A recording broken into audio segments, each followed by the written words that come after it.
They just come in my life. I don't know how it happens, but it's like I could call it blessed curse. Whenever I go, Krishna is coming, and so many like really strange and stupid situations. For example, once I went into some town. It was in Russia. It wasn't in India. Just in Russia. And I went into guest house somewhere, some hotel, and just room next to me, there were devotees, and somehow they knew me, and they had 4 sets of deities, which required some repairing and repainting, and they just gave me those deities and said, please repair. And so it's by chance, so I fly somewhere and I have flight, and in between flights, some people just come to me in airport and ask, could you repair our deities or can you paint them? Or, you know, once it was like the most crazy situation. It's happened. I'm in the train and it was just stop in some station. And people, so my train is going this way, and another train is going opposite way. And then people from the windows, the train somehow they noticed me. And when I just went out for this, 5 minutes or 15 minutes stop, it was in Russia. I just went to have a breeze, and they immediately rushed out of their train and delivered me like box of deities and said that, Mataji, we know you, we've seen your photos on the internet. Could you please repaint our deities? And I just stay like this and I said, hey, where are you from? What town are you from? How return your deities? And details, how to paint? What? No problem, we'll be in touch. And then they ran to their train. And just I rushed back into my train because it's time for train to go, and I just have a box of deities in my hands, and I don't know how it happens. And sometimes these deities, they like, I'm getting like orphans. There is like dun dun dun, knock to the door, and I open the door of my house, and I see it's just down on entrance is a basket, and inside the deities just somebody like brought and left. Or some like basket of shaligrams. So sometimes people just bring and live like this near to my door. The most stupid situation was that once it happened like this in a toilet in Madras. It was like railway station, and I went to bathroom, and then I heard the knock of the door, and I came out of the bathroom. Maybe somebody was in a hurry to get shower as well. So I opened the shower gate to come out to let other person go in, and then I see, and it is like one deity, like one Ganesh deity is just next to the door of the bathroom. So I don't know who left and why it was near to my door in the bathroom. Or once it's really funny story. With one of my friends, we were driving bicycle, we were driving motorcycle. toward Konark. And near to Chandrabhaga station, we found in the beach like sets of Jagannath deities, and they really were cracked and almost finished, like really old, with no color, with no those layers, just like 3 pieces of wood. And we saw them, and somehow we felt compassion and thought, why deities are just like that in the sand, under the scorching sun, just in the beach. And we thought, okay, you came from the ocean, so you have to go back to the ocean. So we decided that we drive like motorcycle and throw these Jagannath deities into the ocean. And so we throw one, then drive some time, then throw another one, then again drive some time, and then third one. But then somehow we felt like that we are tired, it was a long trip, and we decided just to sleep for some time in the beach. And we just stopped our motorcycle and we just fell asleep. But when we woke up, 3 of them just were near to us. The ocean brought them back, so we had to adopt them. So we just took them with us and repaired. So many times happens, and then people come and ask, oh, because we love deities with stories. It's kind of boring just to go to the shop and buy. Of course, there is the way, why not?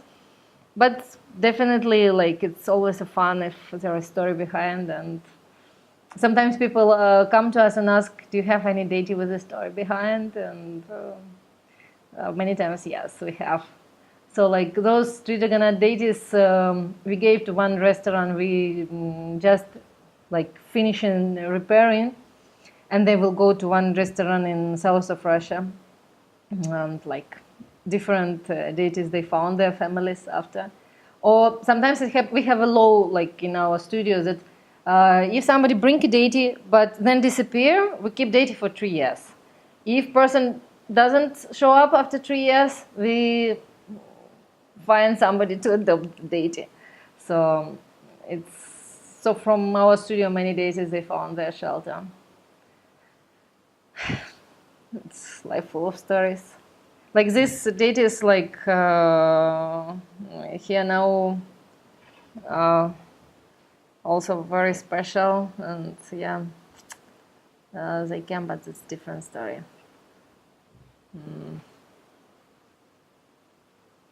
Yeah, beautiful deities of Radha and Krishna.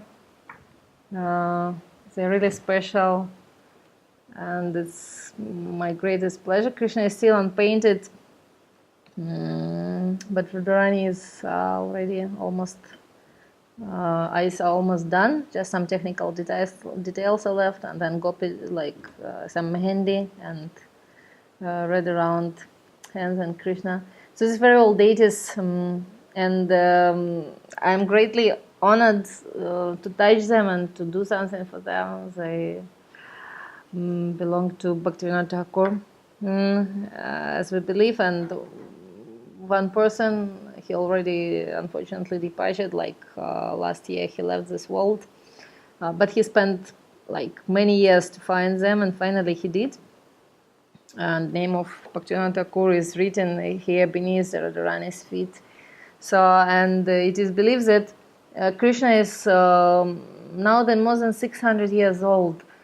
So he been touched by hands of Lord Nityananda, and then it's a long story how it came to Bhaktivinoda's family.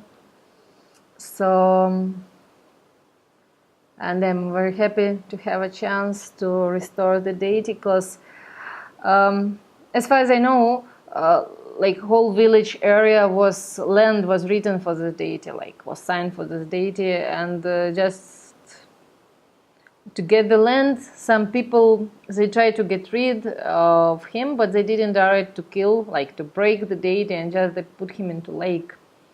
And when walkers, like some people find this deity, and they didn't know what is inside, they just got the piece of something like wrapped with dust and shells and so many things, and they were like heavily beaten, like with some knives and hammers, to get this all stuff out. And they didn't know the deity is inside, and so some of the part of the deity was damaged.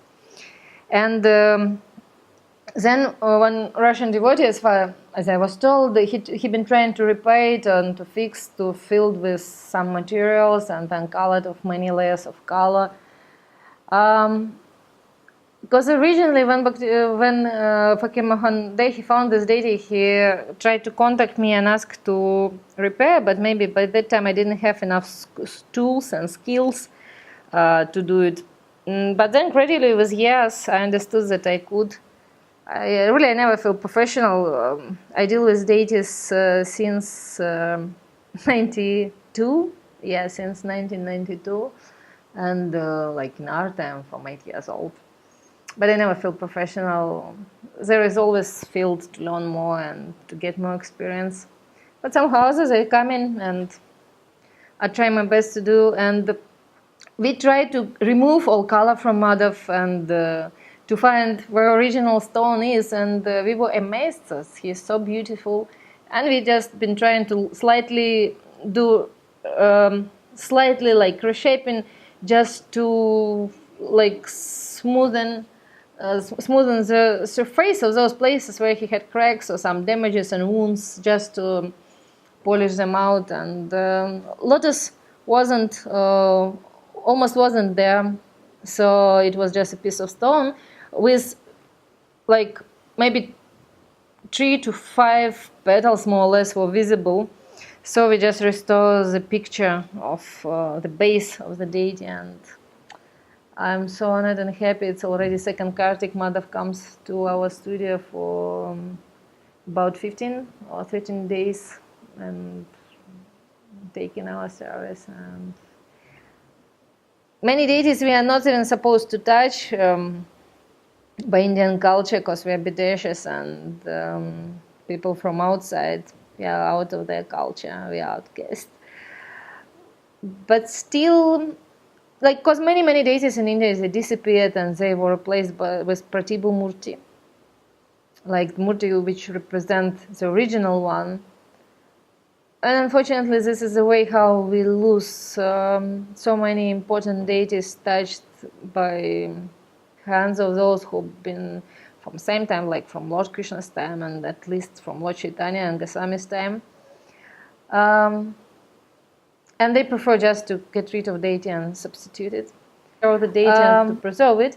But because they're afraid of being condemned for letting like foreigners to deal with the deity, they invite us to do the work, but ask to keep it secret. So I think that like quite good number of deities were preserved and saved in last 15 years when we were in India. Yeah, and I'm so happy. I can't tell all those stories behind that. Nobody will ever know that we've been there and we've been touching and doing something. But I think it's my small input, so that history and something very live from that time would go on for next generations. Because like in my childhood, I had a dream, wow, if I one day could see something or touch something what Krishna had, like maybe ring or like anything, shoes, like something. Piece of a bed, I don't know, just old leg of Krishna's bed, I don't know, just something. And for me it was so serious, it was like my, dream, like obsession. Oh, if one day would come and I would touch, I would see. And then all those deities are coming, I can touch, I can see, and it's like childhood dream fulfilled. And I believe so many people could have same dreams and desires. And with this small service, I think they will be very happy if it happens, and when they can keep serving these deities, and when they are really nicely taken care of. So I'm very grateful to those crazy people who join us, because we do it without any reasonable sponsorship help. We just by own, let's go. So, and my friends artists who join the trip, the companies like we do, and we just do, just by own. We do not wait that somebody will come, help, organize everything. No, if there is a chance we go, somebody helps. Thanks. If not, what to do? So that's cool. Like I can't tell you where we've been and like what deities we reached, But really they are great deities and they have all great past. And I hope that with our input they still will have greater future. And you know, sometimes I have such a strange feeling when people tell that we will do service when there is finance, when there is support, or this and that. So we put many times so many conditions for Krishna for us to do the service. But in fact, it is such a great pleasure that I'm ready to spend a fortune and so many things just to be in. And really, it is not we are doing favor to Krishna to do this service, but it's really his greatest favor that he is letting us to do this service. And it's stupid just to wait when opportunities will come, because we are the people who create our opportunities. We are making our chances, because Krishna always giving chances, and it is absolutely in our hands to take those chances or not. Because we do so many festivals, so many things in India and abroad, big or small, depends on our capacities at that particular moment, but still we always do. So life is so short. Don't wait for better chances, just take chances you have now. There are plenty. Thank you. Hare Krishna.